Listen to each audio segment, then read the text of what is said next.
A church does not collapse all at once. It starts with a small sound, a number that does not add up, a payment that should be there, but isn't, a quiet suspicion in a place built on trust.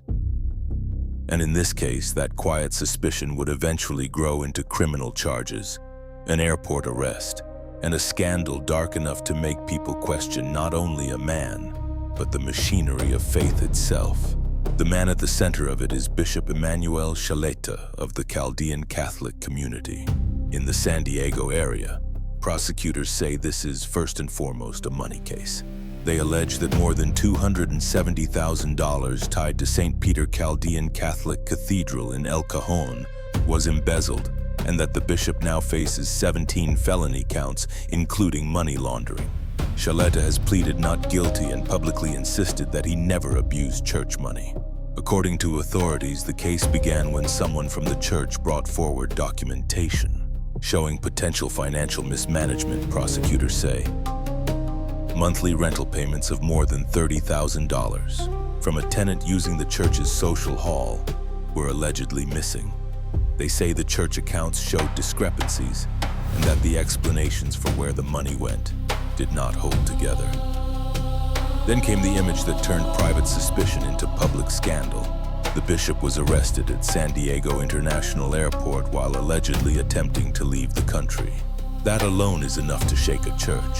But this story has a second shadow hanging over it, and this is where the facts need to stay separated. The criminal charges are about alleged embezzlement and money laundering. That is the case now playing out in court. Separate from those charges, the Pillar reported that a Vatican-linked investigation included allegations that Shaleta repeatedly crossed into Tijuana late at night and was observed using transportation associated with the Hong Kong Gentlemen's Club, an establishment the outlet described as operating as a brothel near the border. Those reports have circulated widely, but they are not the same as the criminal counts filed by prosecutors. And that distinction matters because this is how scandals become distorted. One story is what the state says it can charge. The other is what investigators and reporters say was uncovered around the edges of a private life. If you blur them together, the truth gets weaker. If you keep them apart, the picture gets darker.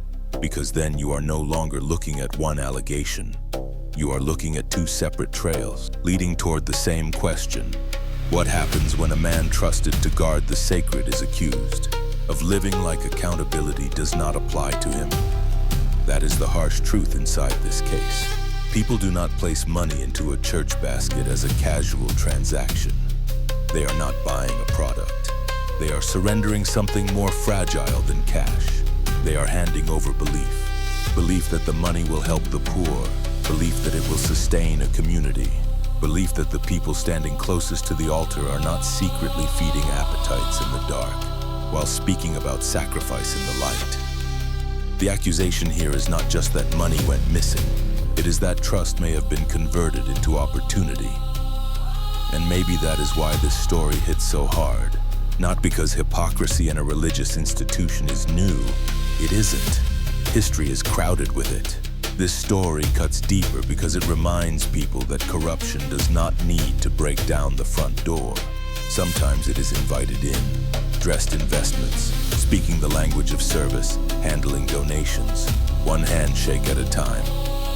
In the end, the court will decide the criminal case. The allegations outside the charging documents remain allegations, but the damage begins long before a verdict. The damage begins the moment ordinary people realize that their faith may have been treated not as something sacred, but as something spendable. And that is the darkest part of all. Not the airport arrests, not the missing money, not even the separate reports of secret border crossings. It is the possibility that, in a place where people came to confess their sins, the one holding authority may have believed his own would never be counted.